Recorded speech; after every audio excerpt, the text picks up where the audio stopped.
On the night that changed the ancient world forever, a Persian general named Cyrus stood outside the walls of Babylon, the most fortified city on earth, home to the Hanging Gardens, the Tower of Babel, the god Marduk, the greatest concentrated wealth and military power of the 6th century BC, and executed a military plan that no one inside those walls had seen coming, a plan that a Hebrew prophet named Isaiah had recorded 150 years before Cyrus was born, a plan that would set in motion the most improbable chain of events in the history of empire, a chain still running today, in the land still called by the ancient Iranian name, in the news every morning, in prophecy every page you turn.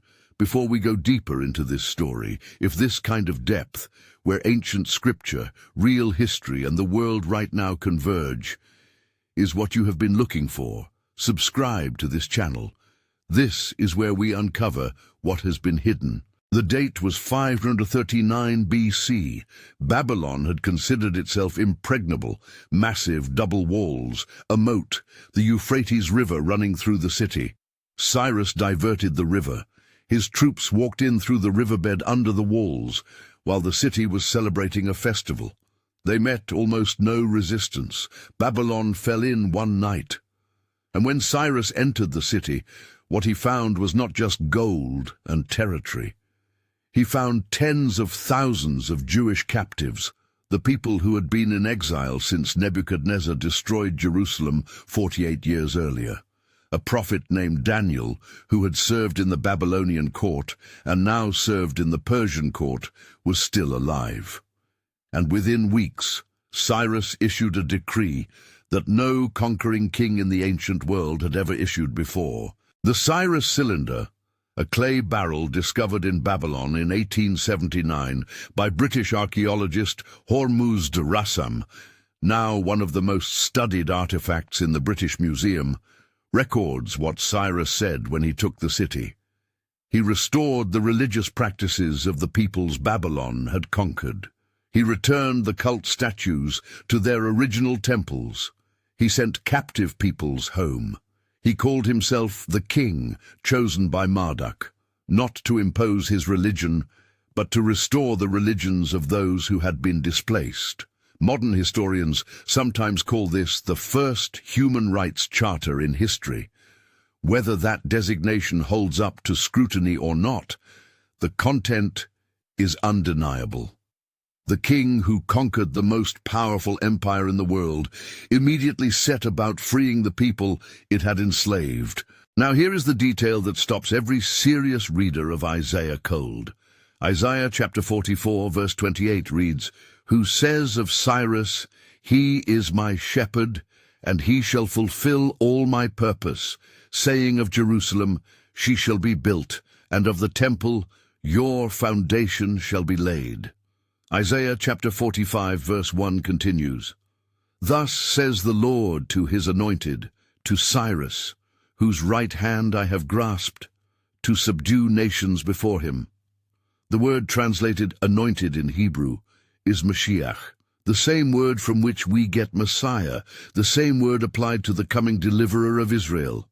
And Isaiah applies it to a Persian king who was not yet born, who would not be born for another century and a half after Isaiah wrote these words. This is not a general prophecy.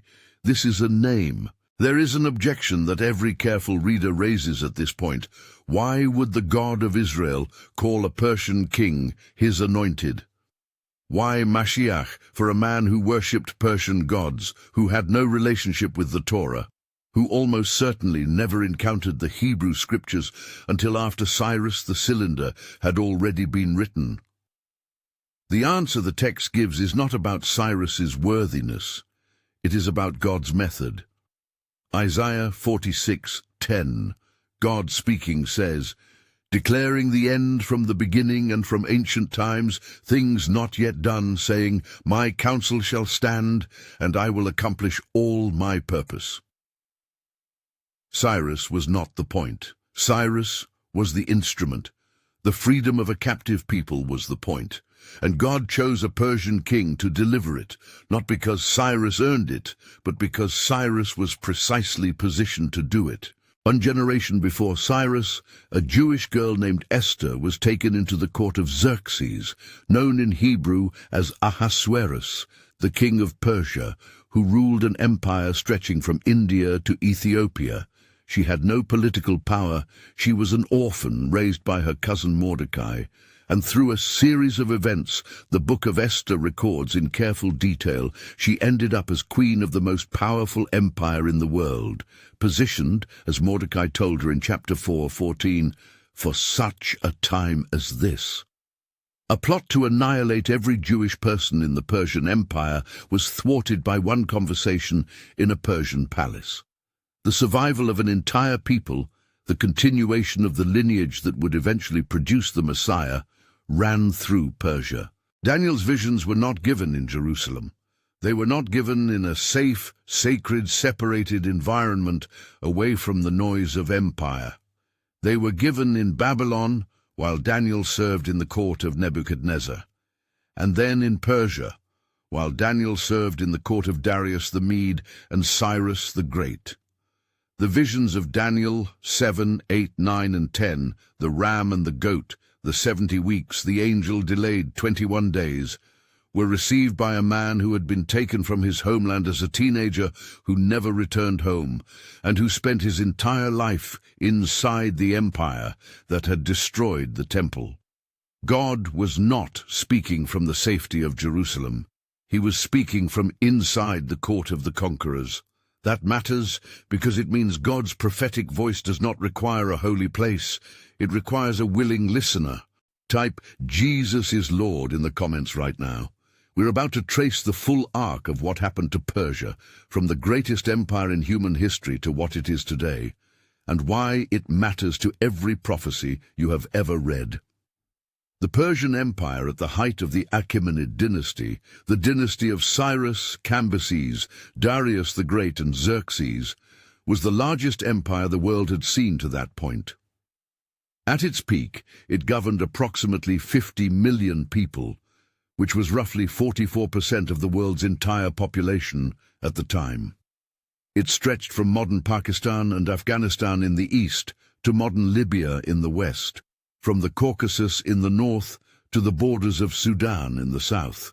They built Persepolis, not just a palace complex, but a theological statement with carved reliefs of delegations from every subject nation bringing tribute to the Persian king. They connected their empire with the royal road, stretching from Susa to Sardis, over 1,600 miles, traversable in 7 days by the royal courier system that Herodotus described as moving faster than any messenger on earth. This was the backdrop of Esther.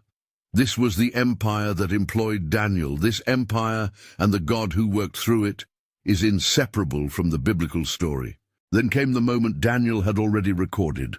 Alexander the Great crossed into Persia in 334 BC, and by 330 BC had burned Persepolis to the ground. The city that had represented the Persian world order was destroyed in a single night of fire and conquest. Alexander stood in the ruins of what Darius and Xerxes had built and declared the conquest of Persia complete. Daniel 8:3-4 had described a ram with 2 horns. These are the kings of Media and Persia, the angel Gabriel told Daniel explicitly in verse 20. The shaggy goat from the west, in Daniel 8:5-7, would charge and overwhelm the ram. Gabriel's interpretation in verse 21, and the goat is the king of Greece, written approximately 2 centuries before Alexander was born. The fall of Persia to Greece was already in the prophetic library before the Achaemenid dynasty had achieved its greatest extent. If you are finding this history-opening scripture in a new way, let me know by liking this video. It helps more people find this content at the right moment. But Alexander's conquest did something that no political analysis fully captures. It did not erase Persia. It absorbed it and was absorbed by it. Alexander adopted Persian dress, court protocols, and marriage. His generals fought for pieces of his empire, and over time, the Seleucid rulers who inherited Persia became more Persianized than Greek. Alexander died at 32, his empire fragmenting immediately. What survived was Persian culture, its language, its administrative traditions, its identity, adapting to the new Greek overlay without surrendering the core. The first great rupture in Persian history revealed a pattern that would repeat itself with every subsequent conqueror. Persia absorbed what came against it. The Parthians, Iranian by ethnicity, from the Khorasan region in northeastern Persia, ended Greek rule in the Iranian plateau around 247 BC and built an empire that would endure for nearly 5 centuries. For 470 years, Parthia held off the Roman Empire. Rome, which had conquered everything from Britain to Mesopotamia, spent decades trying to push its eastern border through Parthia, and failed repeatedly, catastrophically. The Battle of Carrhae in 53 BC destroyed 7 Roman legions under Crassus, the Parthian cataphracts, heavily armored cavalry, and the famous Parthian shot, firing arrows accurately backward from a galloping horse while appearing to retreat, became legendary in the Roman military memory. The empire that Cyrus built was gone. The identity was not. It was fighting Rome to a standstill. In 224 AD, a Persian nobleman named Ardashir I overthrew the last Parthian king and declared the restoration of the Persian imperial tradition, explicitly connecting himself to the Achaemenid dynasty of Cyrus and Darius 3 centuries removed. The Sassanid Empire he founded would last 400 years, would become one of the 2 great superpowers of late antiquity alongside the Eastern Roman Empire, and would make Zoroastrianism the official state religion once again. The Sassanid capital of Ctesiphon, across the Tigris from modern Baghdad, became one of the largest cities in the ancient world. Persian identity had survived conquest by Greece, Roman attempts at conquest, and 4 centuries of Parthian governance. It had now reasserted itself as an imperial civilization competing with Rome for the soul of the known world. We put together a resource that maps every major prophetic passage in Daniel alongside its historical fulfillments: Babylon, Persia, Greece, Rome, and what is still to come. If you want to see how precisely Daniel's visions match the archaeological and historical record, the link is in the description. In 636 AD, at the Battle of Al-Qadisiyah, Arab-Muslim armies defeated the Sassanid Persian forces, one of the most experienced military machines in the ancient world, in a battle that lasted 3 days. Within 15 years, the entire Sassanid Empire had been conquered. The empire that had stood for 4 centuries, that had competed with Rome as a global superpower, fell to a force that had not existed as a military entity 2 decades earlier. Islam came to Persia not gradually but catastrophically, through military defeat followed by political absorption into the expanding Islamic Caliphate. The second great rupture in Persian history was the most complete political transformation the country had undergone since Alexander's conquest 9 centuries earlier. And yet the pattern repeated with haunting consistency. Within 2 generations of the Islamic conquest, Persian scholars, not Arab scholars, had become the primary translators of Greek philosophy into Arabic. Persian administrative traditions built the bureaucratic infrastructure of the Abbasid Caliphate, the most sophisticated Islamic state of the medieval period. The Persian language, Farsi, survived intact, where Coptic in Egypt, Aramaic in Syria, and other languages of conquered peoples were gradually displaced. Persian remained the language of poetry, administration, and learning in the Eastern Islamic world. A literary and cultural renaissance called the Iranian Intermezzo in the 9th and 10th centuries produced Persian poets, scholars, and theologians who shaped the entire Islamic world. Persia had been conquered again, and again it had shaped its conqueror more than its conqueror had shaped it. Zoroastrianism, The religion of Cyrus, Darius, and Xerxes, the faith under which the Jews had been protected, freed, and permitted to rebuild their temple, was one of the oldest monotheistic religious traditions in human history. Its founder, Zarathustra, known in Greek as Zoroaster, taught the worship of one supreme god, Ahura Mazda, in cosmic conflict with the principle of evil, Angra Mainyu. Good thoughts, good words, good deeds, the Zoroastrian ethical summary, the sacred fire that burned continuously in the temple and must never be extinguished. For over 1,000 years, this had been the spiritual architecture of Persian civilization. The Islamic conquest transformed Persia from a Zoroastrian civilization into a Muslim one within approximately 3 generations, a transformation achieved through a combination of military pressure, taxation of non-Muslims, and the social advantages that came with belonging to the religion of the ruling class. The Mongol invasion of Persia in the 1220s under Genghis Khan was by most measures the single most devastating event in the region's recorded history, worse than any of the previous conquests. Nishapur, one of the great centers of Islamic scholarship and Persian culture, was reduced to rubble. Merv, then possibly the largest city in the world, with a population estimated at over 1 million, was annihilated. Mongol chroniclers recorded the slaughter of over 1 million people in that city alone. The total death toll across Greater Iran in the Mongol campaigns has been estimated by historians at between 10 and 20 million people. The sophisticated Qanat irrigation systems that had made Persian agriculture possible for millennia were deliberately destroyed.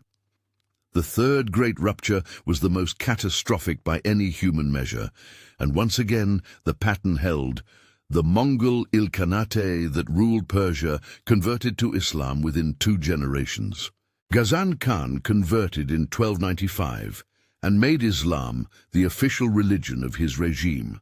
The conquerors became Muslim in religion and Persian in culture. Persia survived the unconquerable Mongols the same way it had survived Alexander, by making them Persian.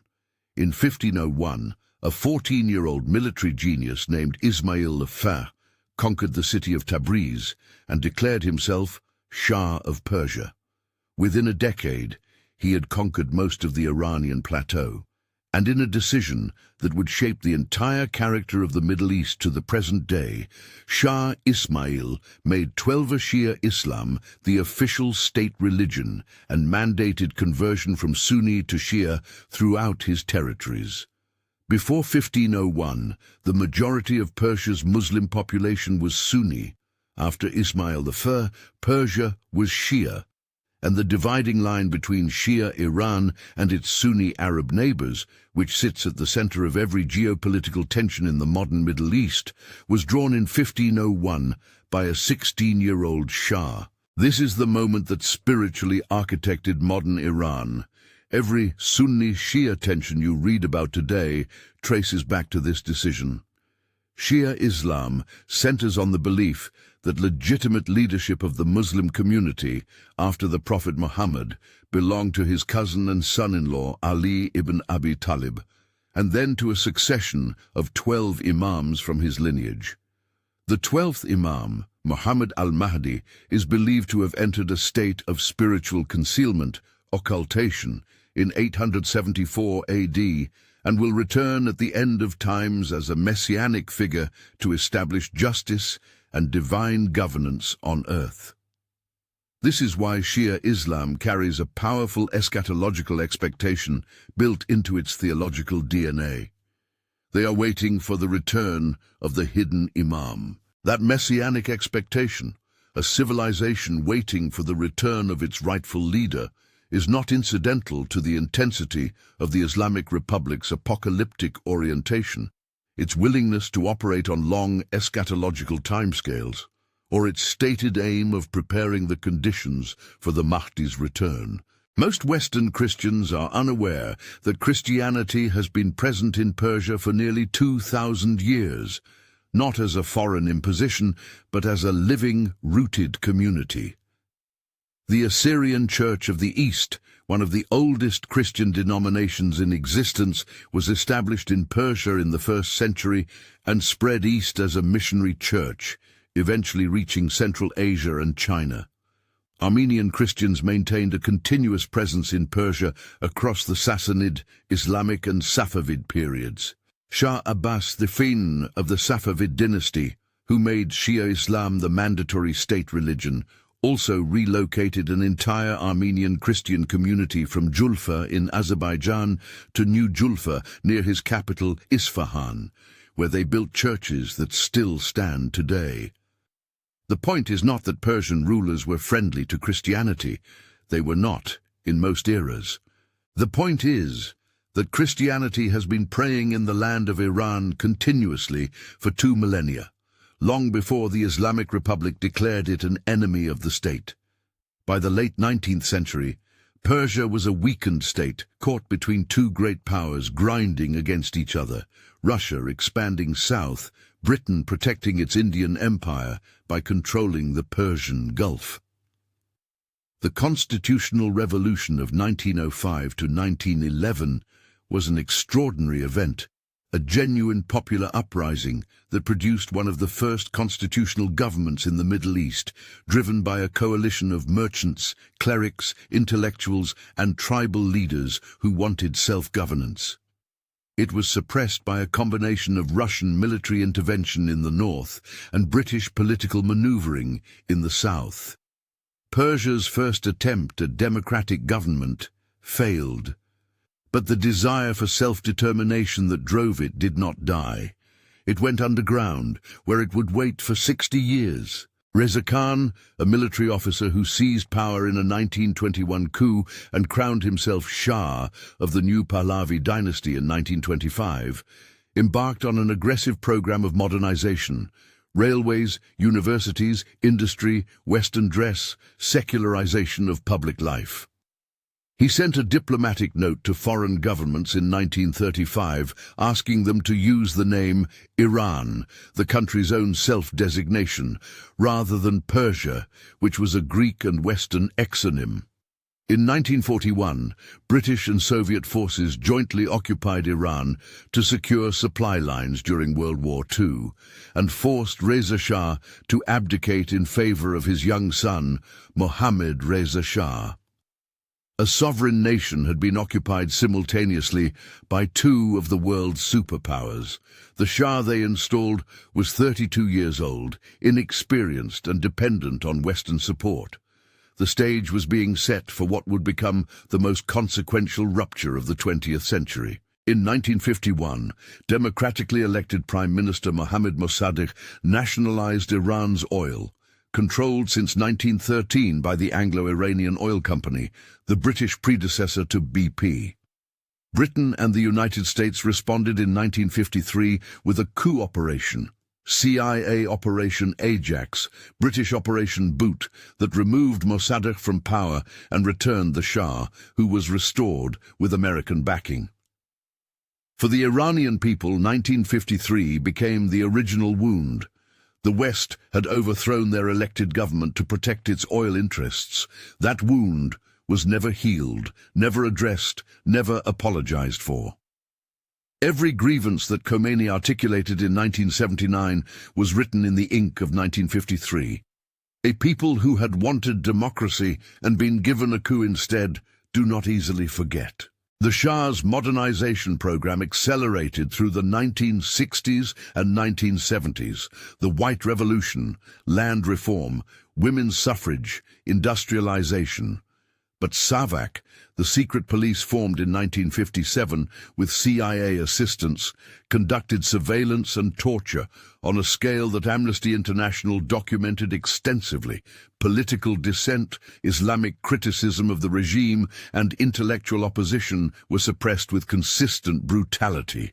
The combination of forced westernization, experienced as cultural humiliation, political repression, and the religious community's exclusion from public life created a pressure system that grew for 25 years. Khomeini, exiled to Iraq in 1964 and then to France, gave it theological language and political direction. On February 1st, 1979, Ayatollah Ruhollah Khomeini landed at Tehran's Mehrabad airport after 15 years of exile. An estimated 5 million people lined the streets. 2 weeks later, the government of the Shah had completely collapsed. The Islamic Republic of Iran was declared. The 2,500-year-old institution of Persian monarchy, the kingship going back to Cyrus himself, was abolished. A country that had been a secular monarchy since 1925 became, in the space of 2 weeks, a theocracy governed by Islamic law under clerical authority. The fourth great rupture was the fastest in Persian history. Not a military defeat, not a conquest from outside, but a revolution from within, driven by a people who had finally had enough. The 1979 revolution was not only a political event, it was a theological declaration that human law without divine sanction is illegitimate, that governance must flow from God's law as interpreted by qualified Islamic jurists, and that the regime's ultimate purpose was to prepare the conditions for the return of the hidden imam. Khomeini called the governing principle wilayat-e-faqih, the guardianship of the Islamic jurist, and built it into the constitution of the new republic. Persia, which had been the world's first great multicultural empire under Cyrus, had become the world's first modern Islamic theocracy under Khomeini. The deepest architectural features of modern Iran, its Shia eschatology, its opposition to Israel, its proxy warfare strategy, its nuclear ambition framed as resistance to Western imperialism, are all downstream of that declaration. Ezekiel 38 verse 5. The prophet writes a vision, received in the 6th century BC during the Babylonian exile, about a coalition of nations that comes against Israel in the end times. He names them Gog of the land of Magog, Rosh, Meshech, and Tubal from the far north, long associated by scholars with the Russian steppe region and Anatolia, Ethiopia, Cush, Libya, Put, and in verse 5, explicit and unmistakable, Paras, the Hebrew word for Persia. The same word used throughout the Hebrew Bible for the Persian Empire. The same nation whose king freed the Jews, whose court protected Esther, whose territory received Daniel's visions, is named in Ezekiel 38 as part of the coalition that comes against Israel. The text does not resolve the tension. It names it. A nation that was Israel's greatest benefactor under one regime becomes, under a different regime, part of an end-times coalition against the same Israel it once freed. The full Ezekiel 38 coalition, when mapped against the current geopolitical landscape, carries a weight that is difficult to ignore. Scholars who study the text identify Rosh and the far northern nations as consistent with the territory of modern Russia. Meshech and Tubal correspond broadly to modern Turkey, which left NATO's de facto alignment in recent years and has increasingly moved toward independent regional power. Persia is explicitly Iran. Cush and Put correspond roughly to sub-Saharan Africa and Libya, the specific combination of Russia, Turkey and Iran, three nations that have not historically been natural allies, has emerged in the past decade through the Astana process, the joint diplomatic framework governing the Syrian war. The coalition that seemed impossible for most of Christian history now exists in embryonic form, in a specific treaty framework that runs through Moscow, Ankara, and Tehran. Daniel 10 opens with the angel telling Daniel that he had been dispatched in response to Daniel's prayer, but had been detained for 21 days by the prince of the kingdom of Persia. When the archangel Michael came to help, the messenger was finally able to break through. He says in verse 20, "And now I will return to fight against the prince of Persia, and when I go out, behold, the prince of Greece will come." Scholars across the centuries have understood this as a description of territorial spiritual principalities, angelic or demonic entities that exercise influence over specific regions. The Prince of Persia was not the Persian emperor. It was a spiritual power operating over that territory, opposing the message God was sending to Daniel. The question the text raises, one that no historical analysis resolves, is whether the same spiritual geography that Daniel 10 describes is still operative over the same land. If the message of God was opposed by a spiritual power over Persia in 539 BC, that is not presented as a solved problem by the end of Daniel. It is presented as an ongoing conflict. There is a misreading of this that must be addressed directly. When we speak of the Prince of Persia in Daniel 10, or of Persia's role in Ezekiel 38, we are not speaking about the Iranian people as enemies. The distinction is critical and must be held. The Prince of Persia in Daniel 10 was opposing the message of God. The Persian people, Cyrus, Artaxerxes, Darius the Mede, were the ones through whom God worked. The principality and the people are not the same. There is something operating spiritually over the territory of Iran, and there are 85 million individual human beings living under that territory's government, most of whom had no voice in the decisions of their government, and all of whom are, by the measure of the gospel, people for whom Christ died. Now the data that no political analysis adequately accounts for, a 2020 survey conducted by Gaman, the group for analyzing and measuring attitudes in Iran, surveyed Iranians inside and outside the country and found that approximately 1.5 million Iranians identify as Christian, the majority having converted from Islam since the 1979 revolution. The organization Open Doors, which monitors Christian persecution in every country on earth, ranks Iran consistently in the top 5 most dangerous nations for Christians, and simultaneously documents that Iran has one of the fastest-growing Christian communities per capita in the world. Elam Ministries, which serves Persian-speaking believers, estimates that the number of Iranians who have chosen to follow Jesus since 1979 may be in the millions, with a significant acceleration since 2010. A nation governed by an Islamic theocracy, whose constitution explicitly mandates Islam as the state religion, is quietly producing one of the most dramatic conversions to Christianity in the history of the modern church. Researchers and missionaries who have worked with the Iranian underground church for decades report a consistent pattern across thousands of testimonies. People who grew up under an enforced, coercive, politicized version of religion, where piety was performed for regime approval, where faith was the property of the government, found it completely hollow. And they did not turn to secularism, they turned to Jesus, not the Jesus of Western politics or American foreign policy, the Jesus of the Sermon on the Mount, the Jesus who ate with the excluded, who touched the untouchable, who offered forgiveness without a political condition attached. The fastest way to produce a generation of Iranians who hunger for something genuine, it turns out, was to give them 45 years of something that was nothing but performance. Cyrus released Jewish captives and sent them home to rebuild what had been destroyed.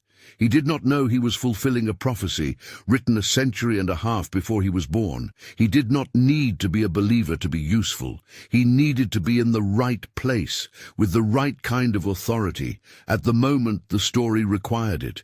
Now, in a reversal that is so characteristic of how God works across history that it almost requires no comment, the descendants of the people Cyrus freed are part of the body of Christ that is carrying the gospel back into Persia. Iranian believers outside Iran run satellite television ministries. SAT-7 Persia broadcasts the gospel into Iranian homes. Online discipleship networks function in Farsi. Bootleg New Testaments circulate in apartment complexes where meeting openly is impossible. What God did through Cyrus for Israel, God is now doing through the church for Iran. Isaiah 19:23-25 contains a prophecy that should stop every reader in place. Verses 23 through 25. In that day there will be a highway from Egypt to Assyria, and the Egyptians will worship with the Assyrians. In that day Israel will be the third with Egypt and Assyria, a blessing in the midst of the earth, whom the Lord of hosts has blessed, saying, Blessed be Egypt, my people, and Assyria, the work of my hands, and Israel, my inheritance. Egypt and Assyria, the two nations that enslaved and exiled Israel, that represented everything opposed to God's covenant people, are described in Isaiah's vision as God's own, my people, and the work of my hands. The oppressors become the beloved. This is not a metaphor. This is the same God who called Cyrus his anointed. The pattern is consistent. God's redemptive reach does not stop at the borders of the people who have opposed him. If God looked at Egypt, which enslaved Israel for 400 years, and said, Egypt, my people, what does that tell you about his disposition toward the 85 million people of Iran, the people whose ancient empire has been woven through the biblical narrative from Cyrus to Esther to Daniel to Ezekiel, whose land received the visions that are still being studied today, whose underground believers are right now risking everything to follow Jesus? These are people God sees, not as a geopolitical threat category, not as the antagonist in Ezekiel 38 coalition, as individuals, with names and histories and hungers that the Islamic Republic, for all its theological claims, cannot satisfy. Trace the entire ark once more, and notice what it reveals about the God who authored it. Cyrus, pagan, Persian, with no recorded relationship with the God of Israel, used by God to release his captive people and fund the rebuilding of the temple. Esther, one Jewish girl in the most powerful palace in the world, used by God to preserve the survival of his covenant people. Daniel, a teenager taken captive, never returning home, used by God to record prophecy that described Alexander, the Seleucids, the Romans, and events still in the future. Alexander, Greek, not Persian, the destroyer of what Cyrus built, used by God to fulfill what Daniel had already written. The Arab conquest, which eliminated the Persian Empire, eventually became a vehicle for the preservation of Persian civilization. The Safavid Shia decision, which shaped modern Iran's theological DNA, is the same decision that placed Persia precisely where Ezekiel 38 described. And now, underground Iranians, turning to the God that their government has declared the enemy, becoming evidence that the same God who wrote their history from the beginning is still writing it. Every conqueror, every rupture, every revolution, all of it within the sightlines of a God who declares the end from the beginning. There is a woman somewhere in Iran right now, in Tehran or Isfahan or Mashhad or a smaller city whose name never appears in the news, who has been quietly watching satellite television in a room with the curtains drawn. She grew up in the Islamic Republic. She performed the prayers, wore the hijab, memorized the Quran. But something has been empty for a long time. She found a Farsi New Testament through a network she was told about in a whisper. She has been reading it alone at night, with the kind of attention you give something that might change your life. She doesn't know yet what she will do with what she is reading. But the God who named Cyrus before his birth, who placed Esther in the palace at exactly the right moment, who spoke to Daniel inside the empire that had destroyed Jerusalem, that God knows her name. And he's not surprised that she is reading. Daniel's response to living in the center of empires that opposed the God of Israel was not despair, not rage, and not withdrawal. It was prayer. 3 times a day, even when a law made it punishable by death. When the lion's den opened, Daniel walked out. When the furnace was heated 7 times hotter than normal, 3 men came out unburned, and a 4th figure walked with them in the fire. These are not children's stories about bravery. They are theological statements about what the spiritual battle over Persia actually looks like when engaged at its most fundamental level. not through armies or political pressure, but through faithful human beings who will not stop praying.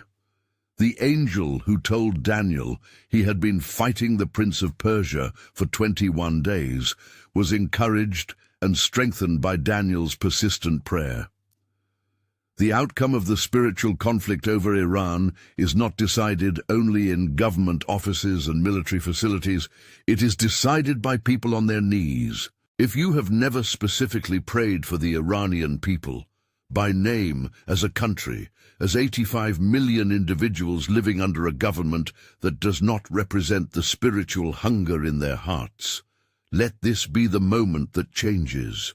Not prayer for the Islamic Republic, prayer for the Iranian people in the tradition of Daniel, who prayed for his captive people while living inside the empire that had exiled them.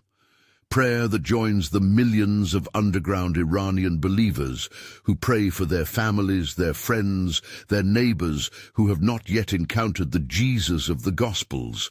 The spiritual battle over Persia that Daniel 10 describes has human participants on both sides. Prayer is how you become one of them. Ezekiel 38 is real. The identification of Persia in that coalition is not metaphorical. It is the same Hebrew word used throughout the Bible for the Persian Empire, and the geopolitical alignment it describes has never been closer to completion than it is today. That must be held honestly without softening. At the same time, prophecy describes geopolitical events at the national level. It does not close the file on any individual. Cyrus was not described in Isaiah 44:45 as a nation-state. He was described as a person by name. Every Iranian who chooses to follow Christ is also, by name, a person. Ezekiel 38 and the underground church are both simultaneously, genuinely, verifiably true about the same country at the same moment in history. A God large enough to write both of those realities in advance is large enough to hold both of them in his hands at once. From Cyrus to the Islamic Republic, the full story of Iran spans 2,500 years of one of the most extraordinary national histories in human civilization. An empire that freed the Jews, a palace that saved Esther, a court that received Daniel's visions, a civilization that survived conquest by Greece, by Arab armies, and by the Mongols, absorbing each conqueror into its own identity. A dynasty that made Shia Islam the state religion and shaped the theological character of the modern Middle East. A revolution that created the world's first modern Islamic theocracy, and within that theocracy, one of the fastest-growing underground churches in the world, spreading through encrypted apps and satellite signals and bootleg New Testaments. Every rupture a chapter, every chapter still part of the same story. The full story is not finished. The question that opens this video, how did the greatest empire in the world become what it is today, has an answer that runs deeper than political history. Every major transition in Persian history happened inside a story that was already written before any of the actors took the stage. Cyrus fulfilled a prophecy he didn't know existed. Esther positioned herself for a moment she couldn't have predicted. Daniel received visions in a city he had been taken to against his will. The Arab conquerors became Persianized. The Mongols became Muslim. Ismail I made a theological decision that positioned Iran exactly where Ezekiel had described. And now, inside the Islamic Republic that every Western analyst views primarily as a nuclear threat, millions of people are quietly deciding that the Jesus of the Gospels is worth the cost of following. None of them chose the circumstances they were born into. All of them are inside a story written by the same author. For those watching who are Iranian, who grew up inside the Islamic Republic, whose family performed the religion, who feel the same hollow weight that so many of the people in the underground church have described. The God who called Cyrus by name before he was born is the same God who knows your name now. Not your political category, not your government, you. The God who moved Xerxes' heart to spare an entire people at the word of one woman is not distant from your situation. He sees it. He has been seeing it for 2,500 years. The history you have just walked through is not ancient archaeology. It is the backstory of his relationship with the people of your land. The underground church in Iran is modeling something that much of the comfortable Western church has largely lost, that faith is worth the cost. Iranian believers who share the gospel risk imprisonment under laws that criminalize apostasy, leaving Islam for another religion, and acting against national security. Some have been executed. Mehdi Dibaj, an Iranian pastor who spent 9 years in prison for converting from Islam to Christianity, was released in 1994 after international pressure and was murdered 6 months later. His case was not isolated. Names accumulate year by year, and the church grows, because the people entering it have already counted the cost and decided what they found is worth more than what they risked. Matthew 13:44, Jesus. The kingdom of heaven is like a treasure hidden in a field, which a man found and covered up. Then in his joy he goes and sells all that he has and buys that field. Iranian believers are not joining the church out of cultural convenience. They are selling everything for the field. Isaiah 46:10, God speaking, declaring the end from the beginning and from ancient times things not yet done, saying, My counsel shall stand, and I will accomplish all my purpose. This is the same God who told Isaiah about Cyrus, the same God who placed Esther in Xerxes' court, the same God who gave Daniel his visions in Persian captivity, the same God who named Persia in Ezekiel 38, the same God who is working tonight in apartments in Tehran. Not a succession of different divine interventions in different centuries.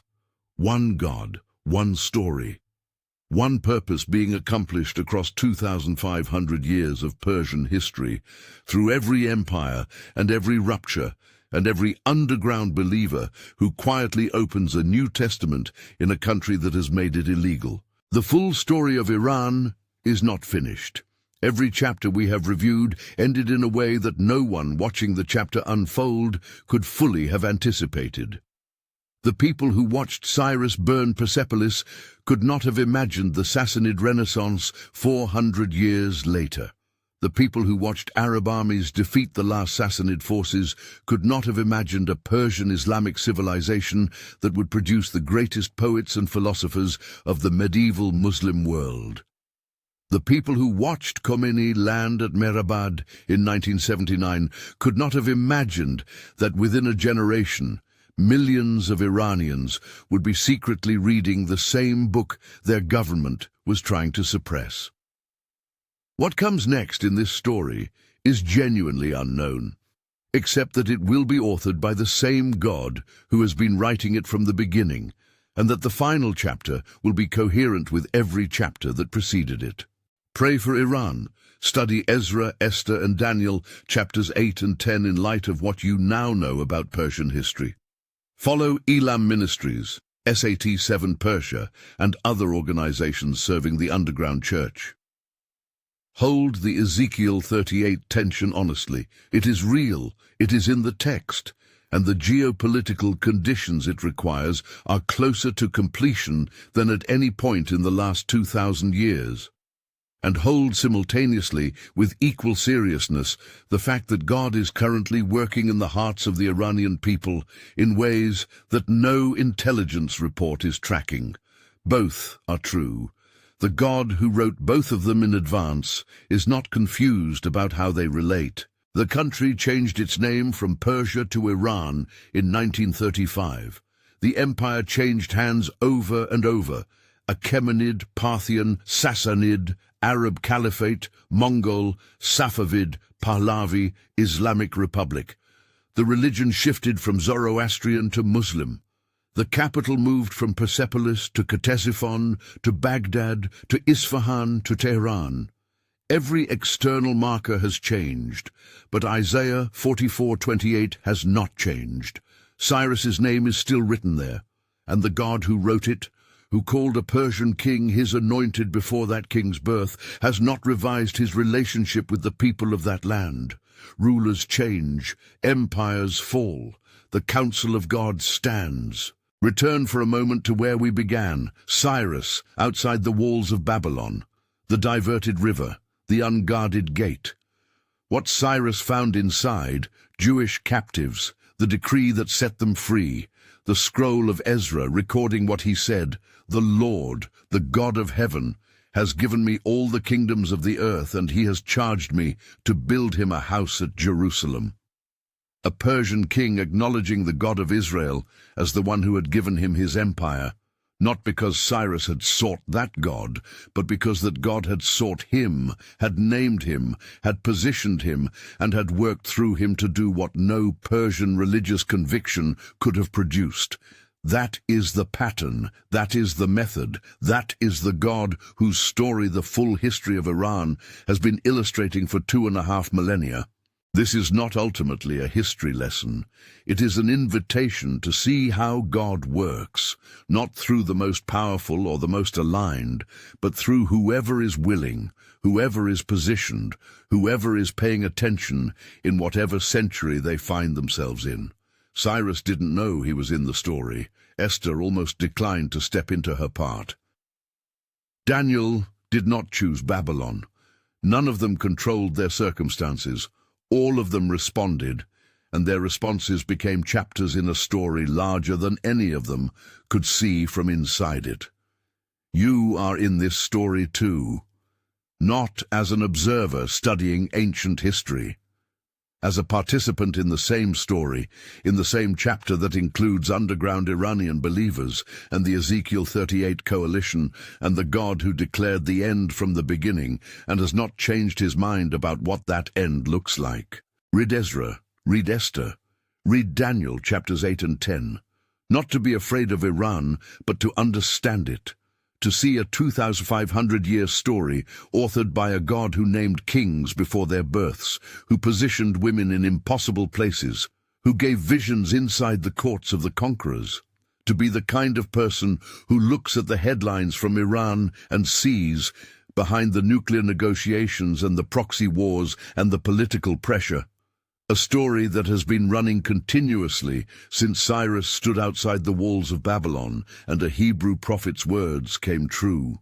To be informed and to let being informed make you prayerful, and to let being prayerful make you the kind of person who changes what is possible in the territory Daniel called the Prince of Persia's domain. Remember the woman in Tehran, reading a New Testament in a room with the curtains drawn, in the land where Daniel received his visions, in the same territory Cyrus governed when he freed the captives of Babylon. She is part of the same family that included Esther and Daniel, and every person from every nation and language who has chosen the God who pursues. The full story of Iran includes her. The God who named Cyrus before his birth knows her name.